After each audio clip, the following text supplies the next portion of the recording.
ساتھ چیز کھا رہے ہیں یا آپ کو چیز کھانے لگے تو بچے کہیں بابا مجھے دے دے، آپ کے منہ میں ہو، آپ اپنے منہ سے نکال کے اس کے منہ میں ڈال دے گا، وہ آپ کے نصیب کا نہیں، جو آپ کے نصیب کا نہیں ہے وہ آپ کبھی بھی نہیں کھا سکتے، اور جو کسی کے نصیب کا ہے وہ آپ بھی نہیں کھا سکتے۔ تو پھر ایک دکان بنانے والا کپڑے کی دکان کے ساتھ دوسری کپڑے کی دکان بنانے والا کیسے آپ کا رزق چھین سکتا ہے؟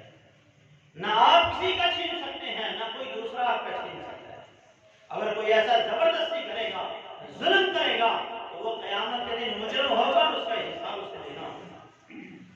اسی طرح ایک تو ہے اللہ پر توکل کرنے سے اللہ رزق میں اضافہ کرتا ہے، دوسرا حج اور عمرہ کرنے سے اللہ بندے کے رزق کے اندر اضافہ کرتا ہے۔ رسول اللہ صلی اللہ علیہ وسلم کی حدیث آپ نے فرمایا تابعوا بین الحج والعمرہ فإنہما ینفیان الفقر کما ینفی القیر قوس الحدید والذهب والفضہ۔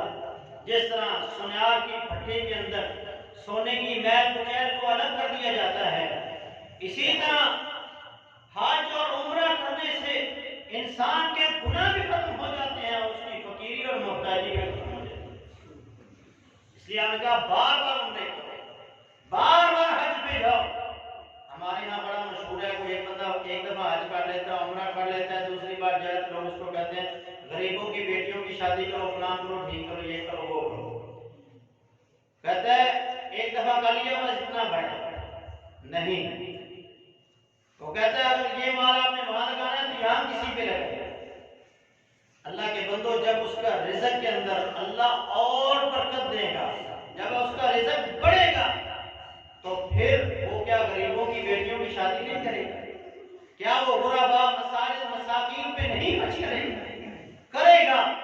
جو اللہ کے لیے اس کے گھر کو دیکھنے کے لیے خرچ کر سکتا ہے وہ آپ کے اوپر بھی خرچ کرے گا جب اللہ اس کے رزق کے اندر برکتوں کا نزول کرے گا۔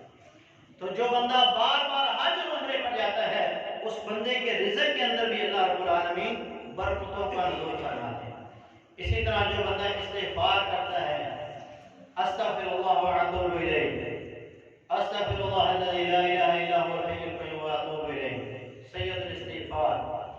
اس طرح جو توبہ کی دعائیں ہیں، استغفار کی جو دعائیں ہیں، جو بندہ ان دعاؤں کو پڑھتا ہے اللہ اس کے رزق کے اندر اضافہ خود بخود کر دیتا ہے۔